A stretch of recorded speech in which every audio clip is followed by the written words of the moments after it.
Hello students, আমি Riya ma'am তোমাদের সাথে নিয়ে চলে এসেছি আমাদের কিছু স্টুডেন্টদের যারা কিনা এবার এসএসসি তে কোয়ালিফাই করেছে। আর তোমাদের নিশ্চয়ই ওদের জন্য অনেক প্রশ্ন রয়েছে তোমাদের মনে, যে এই সরকারি চাকরির প্রিপারেশনটা কিভাবে নিতে হয়, কি কি স্ট্র্যাটেজি লাগে, বা কে কত দিন ধরে প্রিপারেশন নিলে চাকরিটা তোমরা পাবে। তো এই সব প্রশ্ন আমি আজকে ওদেরকে করব আর ওদের থেকে জেনে নেব ওদের যে স্টোরিটা, ওদের সাকসেস স্টোরিটা। তো তোমরা সাথে থাকো, শুনতে থাকো ওদের মুখ থেকে যে ওদের গল্পটা কি ছিল। তো প্রথমেই আমি কংগ্রাচুলেশন জানাই তোমাদের সকলকে, আকাশ, কৌশিক, বিট্টু, রাজ অ্যান্ড দৈতি, সবার জন্য অনেক কংগ্রাচুলেশন। তো প্রথমেই আমি জেনে নেব যে অনেকের প্রশ্ন থাকে, এটা যখনই আমাদের প্রিপারেশন করতে আসে ব্যাচের স্টুডেন্টরা, প্রথম প্রশ্ন থাকে যে ম্যাম আমি কতদিনে চাকরিটা পাবো, কতদিন ঠিক আমাকে পড়তে হবে। তো তোমরা ঠিক কতদিন প্রিপারেশন নিয়েছো একদম পারফেক্ট ভাবে, সেটা একটু প্রত্যেকের কাছে জেনে নেবো। ফার্স্টে আকাশকে বলছে, আকাশ একটু বলো যে তুমি ঠিক কতদিন প্রিপারেশন নিয়েছো। আমার প্রিপারেশন শুরু হয়েছিল ঠিক 2022 সালের জানুয়ারি মাসে। তো এখন 2025 সালের মার্চ মাস, তো মোটামুটি 3 বছর তো লাগলোই। তো আগের বছর যেহেতু আমার সিলেকশন হচ্ছে, তো 2 বছর তো মিনিমাম আমার মনে হয় প্রিপারেশনের সময় দেওয়া উচিত। আচ্ছা, এখানে একটু বলে রাখি, আকাশ যেহেতু আগের বছরও সিলেকশন পেয়ে গেছিল, তার মানে বলতে পারি মোটামুটি 2 বছর তুমি ভালোভাবে প্রিপারেশন নিয়ে সাকসেস পেয়েছো। কৌশিকের ক্ষেত্রে কি হলো? ম্যাম আমার ক্ষেত্রে 2022 সালে জুলাই মাসে শুরু করেছিলাম। আর সিলেকশন যেহেতু এবার আগেরটা ধরবো না, কারণ আগেরটা হয়ে গেছিল, ওটা হয়নি।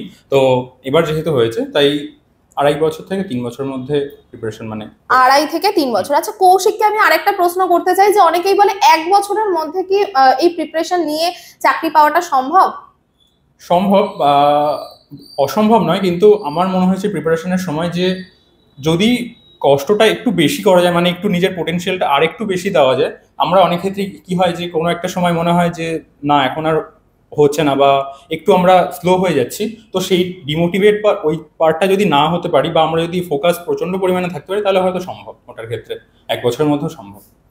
ওকে, আচ্ছা এবার বিট্টুর কাছে চলে আসি। বিট্টুর কতদিনের প্রিপারেশন? আমি এসএসসির প্রিপারেশন শুরু করি 2023 সাল থেকে। এসএসসির প্রিপারেশন আমার শুরু হয় 2023 সাল থেকে। তাছাড়া এর আগে আমি স্টেট পরীক্ষার জন্য দিচ্ছিলাম। তো মোটামুটি স্টেটের যদি পরীক্ষা দিতে হয়, ডাব্লিউবিসিএস বা এই ধরনের কোনো, মোটামুটি 2.5 থেকে 3 বছরের মিনিমাম সময় লাগবে, কারণ এদের সিলেবাস প্রচুর ভাস্ট, প্রচুর বলতে প্রচুরই ভাস্ট। জিকে যেহেতু যেখানে রয়েছে, আর সামনের বার থেকে হয়তো ডেসক্রিপটিভ হতে পারে, তাই সেক্ষেত্রে টাইমটা হয়তো আরও বেশি করতে পারে। কিন্তু এসএসসির যেহেতু আমি করেছি, মোটামুটি 1 থেকে 1.5 বছর হলে মোটামুটি হয়ে যায়, যদি তার বেস ভালো থাকে বা তার মাধ্যমিক বা উচ্চ মাধ্যমিক লেভেলের যদি তার পড়াশুনো মোটামুটি ভালো থাকে। কারণ আমি যেটুকুনি দেখেছি, আমরা যদি ক্লাস 10 বা ক্লাস 12 লেভেলের পড়াশোনাটা একটু ভালো করে করি, আমাদের 80% সিলেবাস সেখানটাই কমপ্লিট হয়ে যায়। আর যা জিকে বা অন্যান্য কারেন্ট অ্যাফেয়ার্স বা অন্যান্য যে সমস্ত আর্ট অ্যান্ড কালচারের যে পার্টগুলো রয়েছে, সেগুলো মোটামুটি থাকলে হয়। খুব বেশি যে ওগুলোর ইম্পর্টেন্ট তা নয়, কারণ জিকে জিএস যেটা রয়েছে তার প্রিলিমসেই গুরুত্ব বেশি, মেন্সে তার গুরুত্ব অনেকটাই কম। কিন্তু ইংলিশটা খুবই গুরুত্বপূর্ণ। বলতে গেলে সিলেকশনের বেস তৈরি করে ইংলিশ। 135 মার্কস সিজিএলে ক্যারি করছে, আর এমটিএস বা অন্যান্য ফেজ 12 বা যে কোনো পরীক্ষাতে ইংলিশ খুবই একটা গুরুত্বপূর্ণ পালন করে। তা ইংরেজি যা আছে মোটামুটি মাধ্যমিক লেভেলে যদি ইংরেজি কেউ ঠিকভাবে করে থাকে, মাধ্যমিক বা উচ্চ মাধ্যমিক যেটাই বলেন না কেন, তাহলে তার কাছে কোনোটাই কষ্টের মনে হবে না। গ্র্যাজুয়েশন লেভেল, গ্র্যাজুয়েশন হলেও 80% সিলেবাস মাধ্যমিক উচ্চ মাধ্যমিকই কভার করে। গ্র্যাজুয়েশনের ডিগ্রিটা লাগে ঠিক, মানে তোমার কথা অনুযায়ী বেসটা যার ভালো, তাদের অনেক কম সময় এটা ক্লিয়ার হয়ে যাবে। মাধ্যমিকের বেস যার খুব স্ট্রং, বা 11-12 যার বেস মোটামুটি স্ট্রং আছে, তার ক্ষেত্রে এখানে কোনো সাফার করতে লাগবে না। একটু পড়লেই মোটামুটি সে বছরখানেকের মধ্যে ভালো রেজাল্ট পেয়ে যাবে। আচ্ছা, এবার রাজের কাছে চলে আসি। রাজ, কতদিন ধরে প্রিপারেশন নিচ্ছ?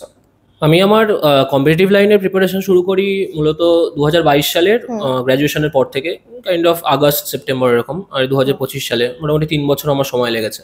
এবার এখানে যে আমি কথাটা বলতে চাই, এক একজনের ক্যালিবার এক এক রকম হয়, এক একজনের টাইম স্প্যানটা এক এক রকম লাগবে। প্রসেসটা পুরোপুরি সমান। প্রথমে সিলেবাস কমপ্লিট করতে হবে, তারপরে সেটাকে রিভিশন করতে হবে, তারপর সেটাকে মক টেস্টের মধ্যে থেকে আমার যে ফাঁকগুলো আছে সেগুলোকে ইমপ্রুভ করতে হবে। যার যত তাড়াতাড়ি বেসিক কমপ্লিট হবে, যার যত তাড়াতাড়ি রিভিশন কমপ্লিট হবে, তার সিলেকশনসের চান্সও কিন্তু ততটাই তাড়াতাড়ি আসবে। মিনিমাম 1 থেকে 1.5 বছর এটা লাগেই একটা সিলেবাস কমপ্লিট করে, কারণ সিলেবাস প্রচুর ভাস্ট। সেটা শুধুমাত্র স্টেট গভর্নমেন্টের এক্সামগুলো বলে না, এসএসসিরও জিএস এর পার্টটা খুব ভাস্ট। অন্তত প্রিলিমসে তাকে একটু ইম্পর্টেন্স দিতে হবে, মেইনসে না দিলাম, মেইনসের স্ট্র্যাটেজিকে অতটা পরিমাণে তার ইম্পর্টেন্স ক্যারি করে না, অতটা আমি দিলাম না কোনো, কিন্তু প্রিলিমসের ক্ষেত্রে জিকে একটু গুরুত্ব দিতে হবে। এবার তার সিলেবাসও খুব ভাস্ট, মোটামুটি 1 থেকে 1.5 বছর বেসিক রিভিশন মক টেস্ট এটা দিয়ে লেগে যায়। তারপরে এক্সাম দিতে দিতে এক্সপিরিয়েন্স বাড়ে, অনেক ফেইলিয়ার আসবে, ফেইলিয়ার থেকে এক্সপিরিয়েন্স বাড়বে, ফেইলিয়ার থেকে কেউ ফেইলড হয়ে যাবে না, ফেইলিয়ার থেকে এক্সপিরিয়েন্স বাড়বে এবং সেখান থেকে সে পরবর্তীকালে সিলেকশন নিশ্চয়ই পাবে। ওকে, দ্বৈতির কিরকম ছিল প্রিপারেশন, কত দিনের ছিল? আমি মোটামুটি 2021 জুলাই থেকে এক্সাম দেওয়া শুরু করি, আমি ব্যাংক দিয়ে দেওয়া শুরু করেছিলাম। এবার এখানে বিষয়টা সিলেবাস মোটামুটি আমরা সবাই জানি, খুব কমন সিলেবাস, আমরা 9-10-এ যেটুকু পড়ে থাকি সেটুকুই সিলেবাস থাকে।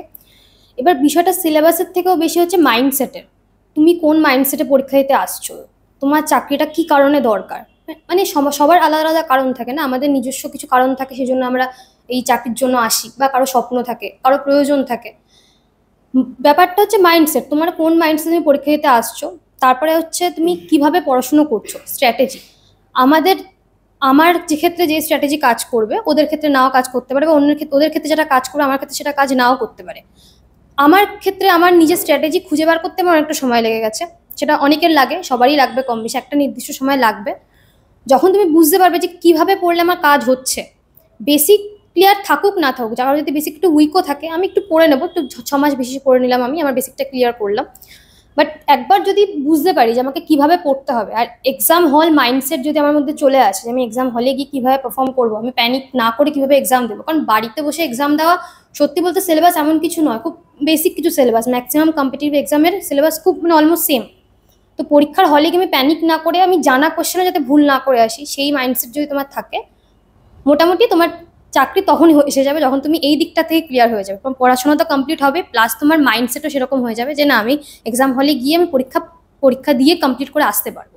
যখন এই দুটো কনফিডেন্স তোমার মধ্যে চলে আসবে, হয়ে যাবে। এবার তাতে আমার যেমন সত্যি কথা বলতে আমি 4 বছর ধরে পরীক্ষা দিয়েছি, আমার ফেলিয়ার প্রচুর এসেছে, আমার সামান্য লাকের কিছুটা ফ্যাক্টর থাকে, হার্ডওয়ার্ক অবশ্যই থাকে, তার সাথে লাকও ফেভার করতে হয়।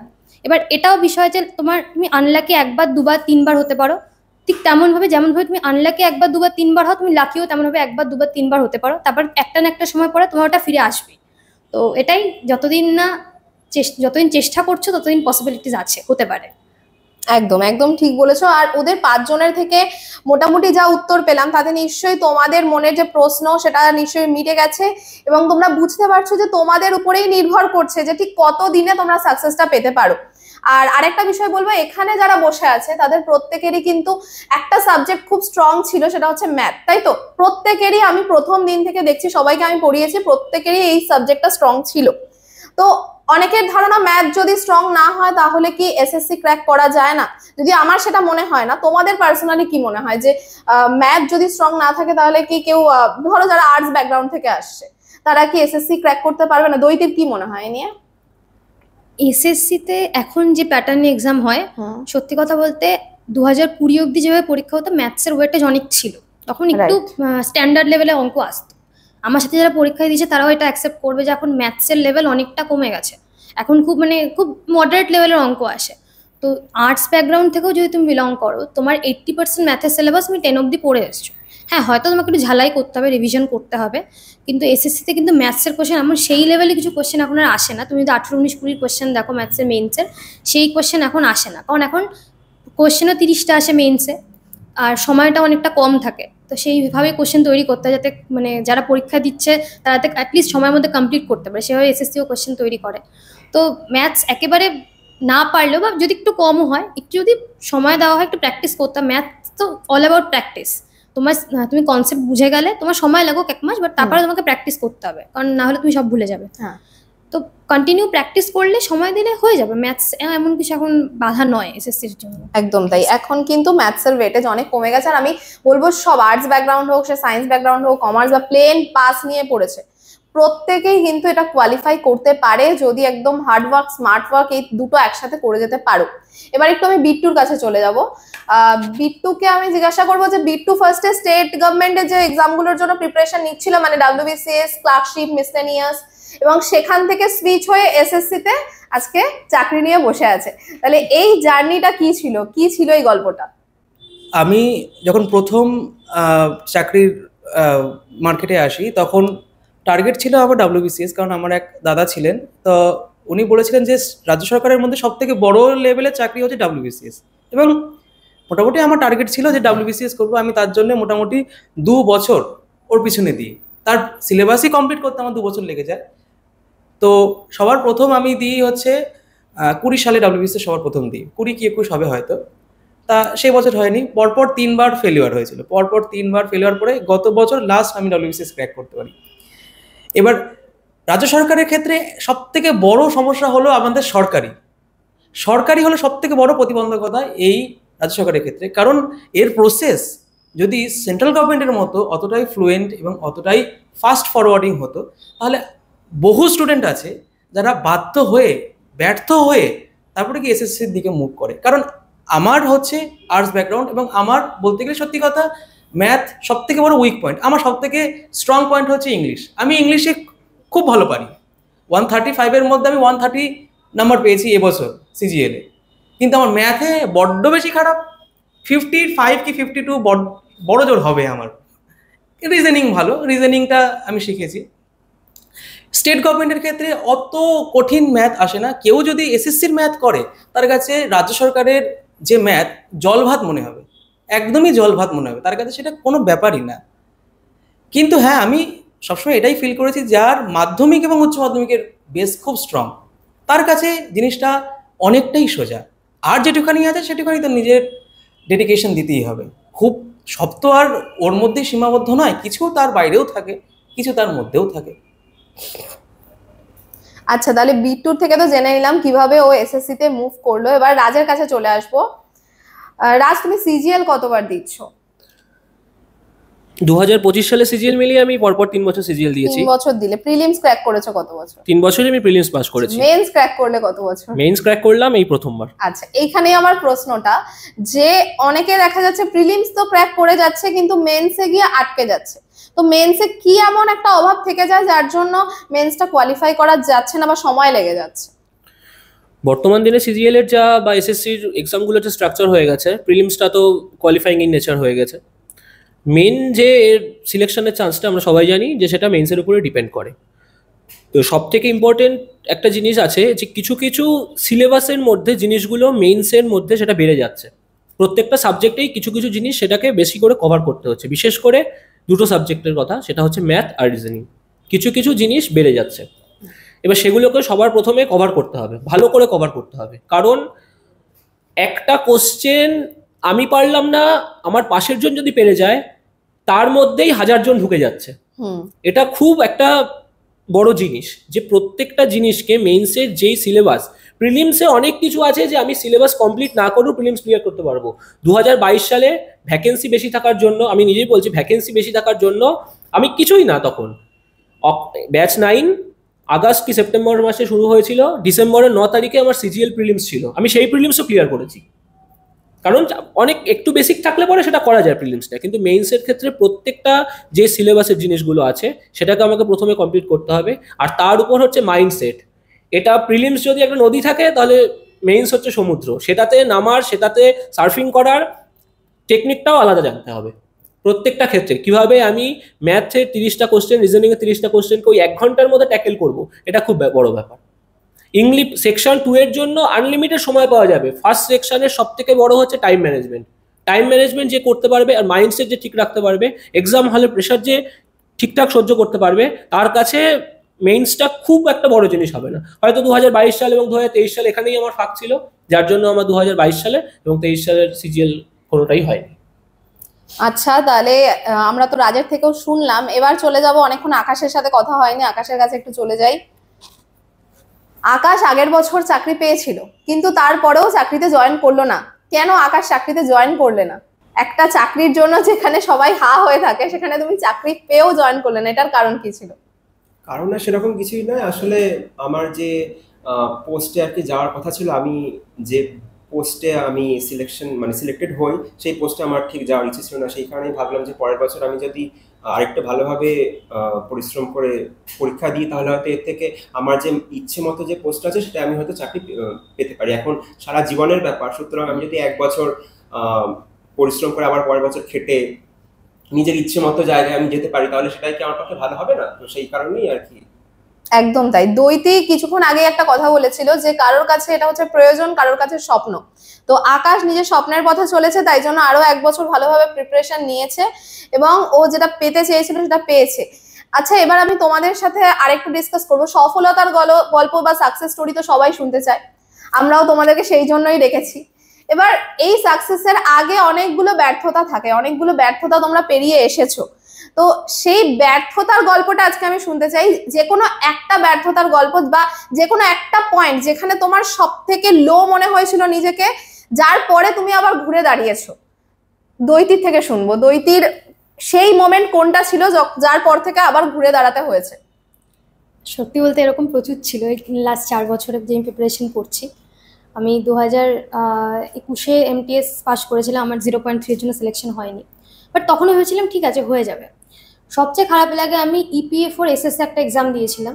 তো সেখানে যখন আমার স্কোর কার্ড আউট হয়, তো আমি দেখেছিলাম আমার প্রচুর স্কোর রয়েছে, এবং আমি যখন অল ওভার র্যাঙ্ক চেক করেছিলাম আমার খুব ভালো র্যাঙ্ক এসেছিলো, আন্ডার 500 আমার র্যাঙ্ক এসেছিলো। তো আমি ভেবেছিলাম সিলেকশন হয়ে যাবে, আমার শুধু একটা টাইপিং টেস্ট বাকি ছিল। আমি টাইপিং টেস্ট দিতে যাই এবং গিয়ে আমি যেটা রিয়েলাইজ করি, প্রথম প্যারা টাইপ করার পর আমার মাউসটা খারাপ, ঠিক আছে। এবার যেটা প্রবলেম হয়েছিল সেটা হচ্ছে, প্রথম যখন আমাদের মক টাইপিং হয় তখনও মাউসের সমস্যা হয়েছিল আমার, কিন্তু কি হয়, মক টাইপে যে প্যারাগ্রাফটা থাকে তুলনামূলক ছোট থাকে, তো ওটা ইজিলি মোটামুটি স্ক্রল হয়ে যায়।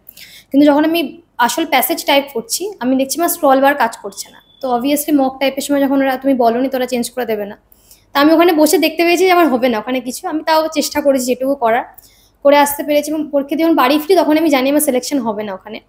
তো ওই দিন আমি রাত্রেবেলা মানে বাড়িতে এসে, সত্যি কথা বলতে যখন মানুষের এরকম সময় আসে সবারই কান্না পায়, খারাপ লাগে। তো আমি সেদিন রাত্রেবেলা সারা রাত ভেবেছি শুধু বসে বসে যে এটা কি হলো আমার সাথে। তো এই জন্য আমি বললাম যে তুমি আনলাকে 1-2 বার হতে পারো, বাট একটা না একটা সময় পরে তুমি ওই ফেজটা যখন পেরিয়ে আসবে, তখন আমি একদিন সময় নিয়েছিলাম, আমি একদিন সবকিছু বন্ধ রেখেছিলাম। আমার বাড়িতে আমি কাউকে কিছুভাবে বলতে পারিনি, বাট আমি একটা দিন চুপচাপ ছিলাম। পরদিন আমার মাথায় এটা ছিল, ঠিক আছে এবার হয়নি, আমি যদি যখন একবার ওই অবধি যেতে পেরেছি তখন আমি আবার পারবো। তো আমি ওখানে আবার যাব, কতবার হবে এক জিনিস বারবার। তো সেখান থেকে আমার মনে হয়েছিল যে না, ওইটা আমার লাইফে সবচেয়ে 2023-এর নভেম্বরের ঘটনা এটা। অ্যান্ড তারপরে আমি 2023-এর পর থেকে এক্স্যাক্টলি তারপর থেকে প্রিপারেশন আমার আরও, সত্যি কথা বলতে আমার যদি বলি, ওই সময়ের পর থেকে আমার প্রিপারেশন আরও বেটার হয়েছে। আমি নিজেকে আরও বেটারলি ফোকাস করতে পেরেছি যে কোনো জিনিসের উপর, কারণ মাথায় ছিল যাক এভাবে যেভাবেই হোক আমাকে এবার বের করতে হবে। তারপরে 2024-এ CGL আসে, প্রিলিমিনারিও এক্সাম যে খুব ভালো হয়েছিল তা না, বাট আমি জানতাম মোটামুটি সিলেকশন হয়ে যাবে। তারপরে মেইনস আসে। তো এই জিনিসগুলো আসবে জীবনে, এবং প্রচুর সময় আসবে। বাট ওই হ্যাঁ, 2023-এর নভেম্বর আমার মনে, সেদিন ইন্ডিয়ার ওয়ার্ল্ড কাপ ফাইনাল ম্যাচ ছিল, তো ইন্ডিয়াও হেরে গেছিলো। তো আমি খেলা দেখবো কি বাড়ি এসেছি, আমি কাঁপতে কাঁপতে বাড়ি এসেছিলাম পরীক্ষা দিয়ে।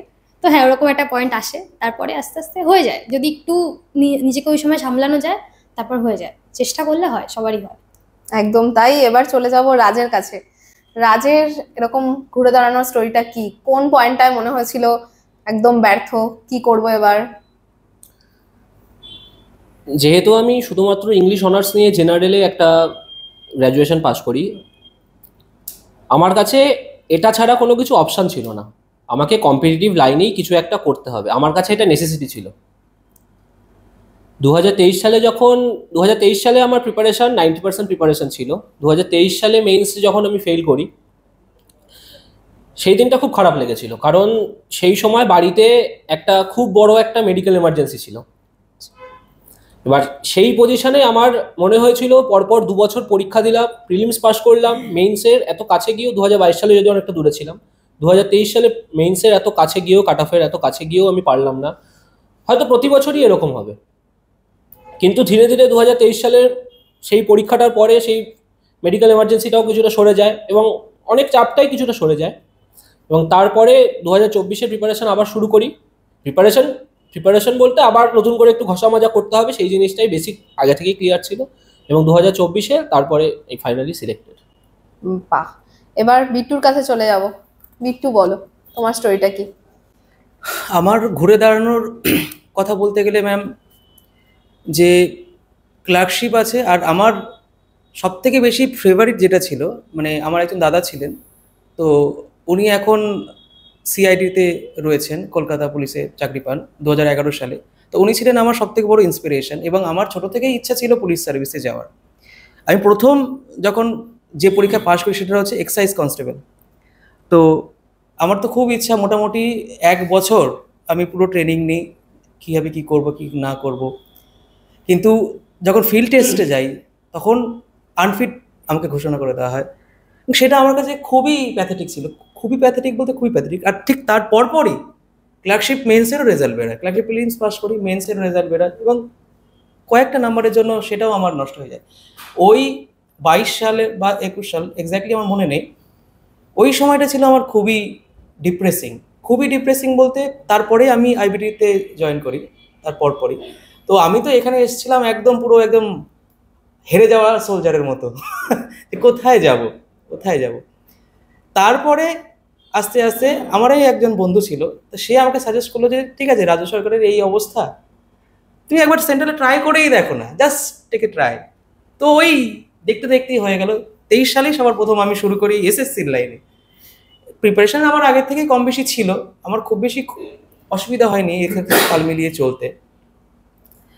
23 সালে আমি অতটা বেশি সাকসেস পাইনি, শুধু সিজিএল বাদে কোনোটাই আমি পাস করতে পারি, কিন্তু 24 সালে আমি সবকটা পরীক্ষাই পাস করেছি, সে ফেজ 12 হোক, সিজিএল হোক, সিএইচএসএল হোক, এমটিএস হোক, সবকটা পরীক্ষাই আমি পাস করেছি। তার প্রিপারেশন 1-1.5 বছরের মধ্যে হয়ে যায়, অসুবিধা হবে না।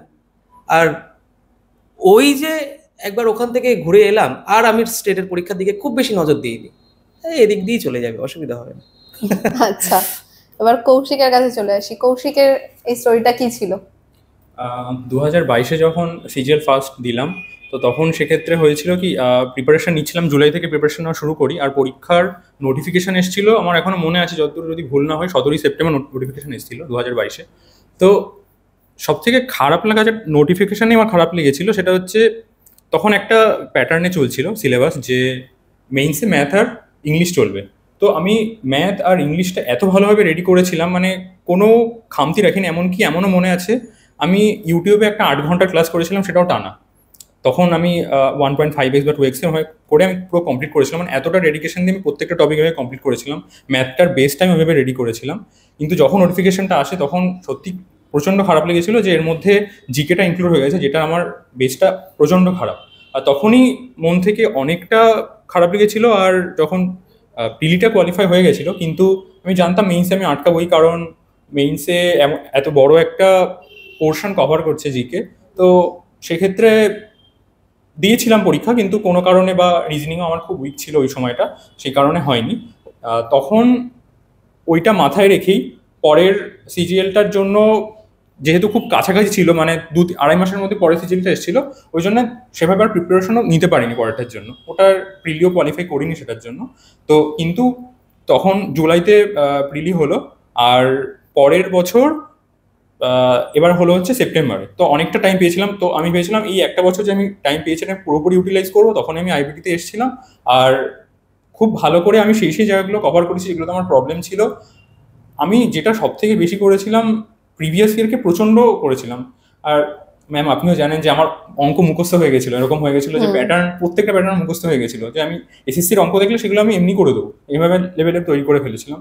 তো সেক্ষেত্রে আমার যেহেতু ফার্স্ট পোর্শনটা মানে মেইনসের ক্ষেত্রে প্রথম যে দুটো পোর্শন খুব ইম্পর্টেন্ট হয়, আমি ওটা টাইমিং ঠিক করার জন্য প্রচুর কেটেছিলাম। এমনকি পরীক্ষার মেইনসের আগের সপ্তাহটা আমি শুধুমাত্র 1 ঘন্টার ওই ফার্স্ট সেকশনাল মকটাই দিতাম, যাতে আমার ওই 1 ঘন্টাটা ঠিক হয়ে যায়, যাতে আমি কোশ্চেনগুলো স্কিপ করতে পারি। আমি একই কোশ্চেন, পরে কোশ্চেনটাও 3 নম্বর দেবে আমাকে, এই কোশ্চেনটা 3 নম্বর দেবে, কেন আমি 3 নম্বর নষ্ট করবো, কেন এই সময়টা এখন নষ্ট করবো কেন, যেটা আমার ইজিলি 3 নম্বরটা আসে সেগুলো আমি নেবো আগে। তো আমি স্কিপ করতে শিখেছিলাম, এবং শেষে দেখতাম আমার কাছে আরও 10 মিনিট 5 মিনিট থেকে যেত।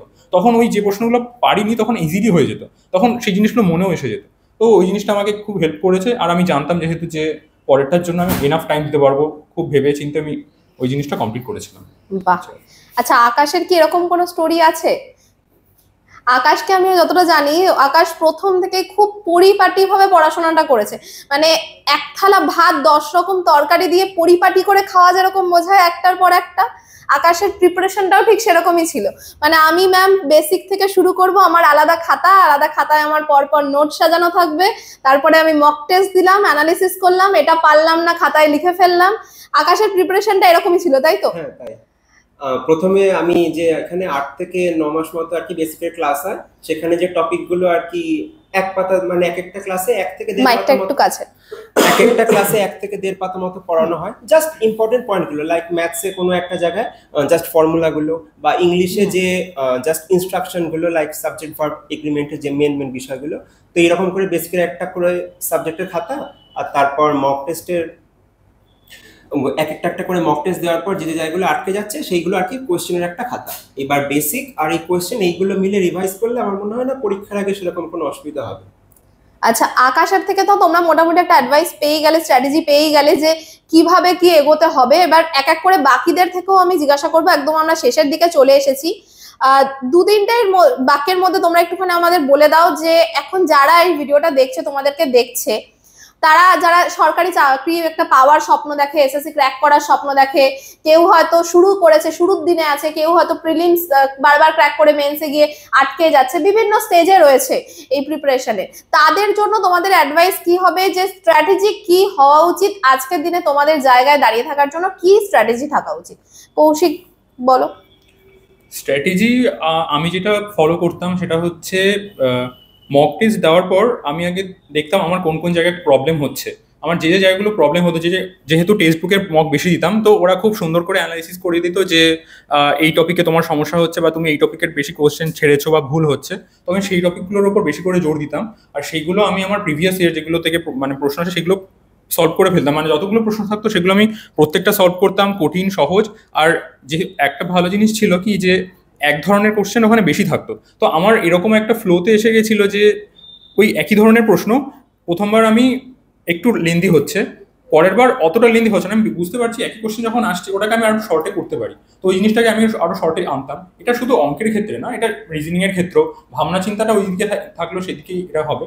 আর ইংলিশের ক্ষেত্রে তো যেগুলো আমি যেটা করতাম, নিতু সিং এর বইটা খুব ভালো করে রেডি করে ফেলেছিলাম। মানে ওটা আমি এতবার পড়েছি, এতবার ছিঁড়ে গেছে বইটা, যে মানে প্রত্যেকবার আমি যখন পরীক্ষা আসতো আমি একবার ওই আগের সপ্তাহটা পুরো বইটা 1বার থেকে 2বার আমি পড়েই ফেলতাম, সেটা আমার কমপ্লিট করা থাকতো। আর মাঝে মাঝে আমি কখনো ইচ্ছে হলো, হঠাৎ করে ইচ্ছে করছে যে কিরানের আমি 100টা করে এরার সলভ করে ফেলতাম, এটা করতাম। আর সব থেকে বেশি যেটা আমি করতাম, আমার যেটা ধ্যান জ্ঞান ছিল, সকালবেলা উঠে আমি ভোক্যাব করবই। সিনো অ্যান্টো আমার এরকমভাবে ভাগ করা থাকতো, একদিন আমি সিনো অ্যান্টো করবো, একদিন আমি ইডিয়াম আর ওয়ান ওয়ার্ড করবো, এভাবে আমি ভাগ করে রাখতাম। তোমার এটা আর এভাবে। আর যেটা সব থেকে আমার ভালো কাজে এসছে বা এসএসসিতে আমার মনে হয় বেশি কাজে আসে, ব্ল্যাক বুকের টপ 200 যেটা সব থেকে আমার বেশি কাজে এসছে। ওর বাইরে এসএসসি আমার মনে হয় না খুব বেশি শিফটে যায়, 2-1টা শিফটে হয়তো একটু ভাগ্য খারাপ থাকলে 1-2টো কোশ্চেন সিনোয়েন্টো খারাপ আসতে পারে, কিন্তু তাছাড়া খুব একটা অসুবিধা হবে না, ওটার মধ্যে ভোকে কমপ্লিট হয়ে যাবে। তো আপাতত এই জিনিসগুলো কমপ্লিট করলে ঠিকঠাক হয়ে যাবে। আর সব থেকে ইম্পর্টেন্ট প্রিভিয়াস ইয়ার, কারণ আমি প্রিভিয়াস ইয়ার ছাড়া আর কিছু বুঝতাম না, কারণ ওদের মধ্যেই কিছু প্রশ্ন এরকম থাকতো যে একটু কঠিন থাকতো, একটু সহজ থাকতো, কিন্তু মোরলেস ওদের প্যাটার্নটাই ফলো করতো, আর প্রত্যেকবার ওটাই ফলো হয়, তো ওটা আমার খুব হেল্প করে। একদম একদম। তো এবার চলে আসবো বিট্টুর কাছে। বিট্টু বলো। যারা প্রথম শুরু করছে তাদের ক্ষেত্রে বা যারা এখন করছে তাদের ক্ষেত্রে আমার একটাই অ্যাডভাইস থাকবে, যে প্রিপারেশন তো করছো ঠিকই আছে, তবে মাইন্ডসেট রাখতে হবে যে ব্যর্থতা আসবে, সেই ব্যর্থতাকে হোল হার্টেডলি নিতে হবে এবং তার থেকে শিখতে হবে যে এই ব্যর্থতা আমার কেন এলো। আর সবথেকে বড় কথা হচ্ছে যে যেরকমভাবে প্রিপারেশন নেওয়া হোক না কেন, সেটাকে নিজের একটা ডিসিপ্লিনের মধ্যে রাখতে হবে। প্রত্যেক দিন আমি একটা নির্দিষ্ট রুটিন করব, যে এই রুটিনে আমার এই জিনিসটা হবে, এই রুটিনে আমার এই জিনিসটা হবে, এবং একটা সময় পরে এটা ডিসিপ্লিন যখন একদম পুরোপুরি চলে আসবে, তখন সেই ডিসিপ্লিনের মধ্যেই আস্তে আস্তে সেগুলো রোল আউট হবে এবং আস্তে আস্তে সেগুলো প্র্যাকটিস হতে শুরু করবে। ডিসিপ্লিন জীবনে সব থেকে বেশি দরকারি একটা স্টুডেন্ট লাইফেও, এবং একটা এরপরে যখন তারা কাজ পেয়ে যাবে তখন তাদের ডিসিপ্লিন তো আরও বেশি আলাদা। জীবন ডিসিপ্লিনটা সব থেকে বেশি দরকারি।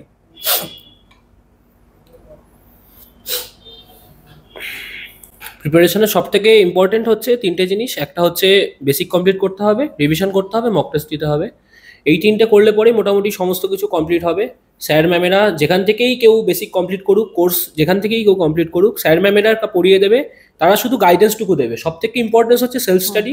তাদের দেখানো পথে যদি তুমি সেলফ স্টাডি করে যাও তাহলে একদিন সব হবেই, এটা একদম পারফেক্ট। আর সব থেকে বেশি ইম্পর্টেন্ট হচ্ছে হার্ড ওয়ার্ক না করতে হবে। বর্তমান দিনে এসএসসির যা মানে যা স্ট্রাকচার হয়ে গেছে, হার্ড ওয়ার্ক করে অনেকেই বেরিয়ে গেছে, কিন্তু সব থেকে বেশি কাজে আসবে হচ্ছে স্মার্ট ওয়ার্ক।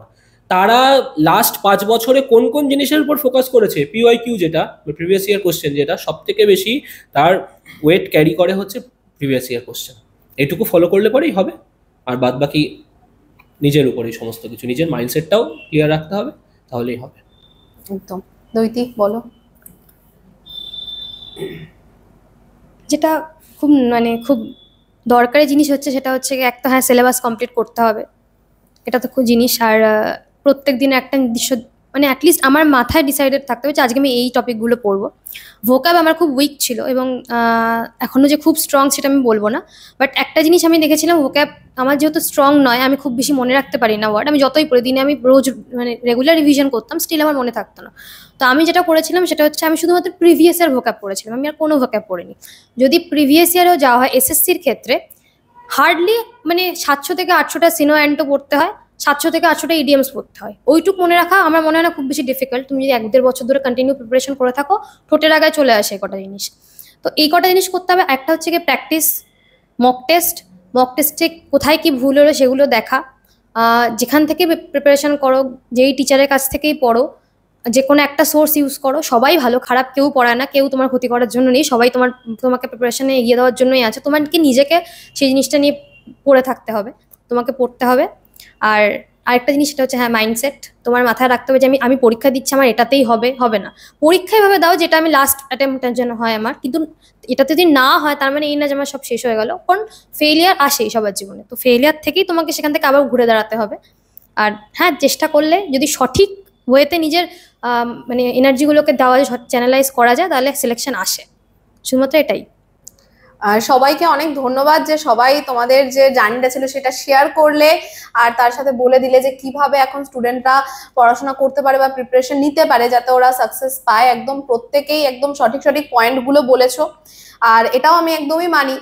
যদিও অ্যাজ এ টিচার বলতে পারি যে হ্যাঁ আমি অনেক গাইডেন্স দিচ্ছি বা আমি এইটা শিখিয়ে দিচ্ছি সেটা শিখিয়ে দিচ্ছি, বাট 1 ঘন্টার ক্লাসে করে সারা সপ্তাহ ধরে বা প্রতিদিনও যদি আমি 1 ঘন্টা করে ক্লাসও করাই, তবুও কিন্তু সেই পড়াশোনার বেসিসে কেউ চাকরি পাবে এরকম নয়। নিজেকে পড়তে হবে, নিজেকে প্র্যাকটিস করতে হবে, নিজের জার্নিটা নিজেকেই তৈরি করতে হবে। আমরা শুধু পথ দেখাতে পারবো, এর থেকে বেশি কিছুই না। সেই পথে তোমাদেরকে নিজেই হেঁটে যেতে হবে। তো এটাই ছিল মেন। আর আরো একবার সবাইকে তো কংগ্রাচুলেট করবোই। আচ্ছা, আইবিটির তরফ থেকে তোমরা যেটা পেলে সবাইকে আমরা চাইছি একটু দেখিয়ে দিতে। সবার কাছে কে আছে? ওকে, কৌশিকেরটা হাতে নেই, বাকিরা একটুখানি দেখিয়ে দাও। সবাইকে আবারও কংগ্রাচুলেশন অ্যান্ড থ্যাংক ইউ আমাদেরকে টাইম দেওয়ার জন্য, আমাদের এখানে আসার জন্য। আর এরকমই আসতে থেকো ভবিষ্যতেও, আর তোমাদের ফিউচার আরো অনেক ভালো হোক, আরো অনেক বড় বড় এক্সাম ক্র্যাক করো তোমরা, আরো লাইফে সাকসেস পাও, এটাই আমরা চাইবো সবসময়। Thank you.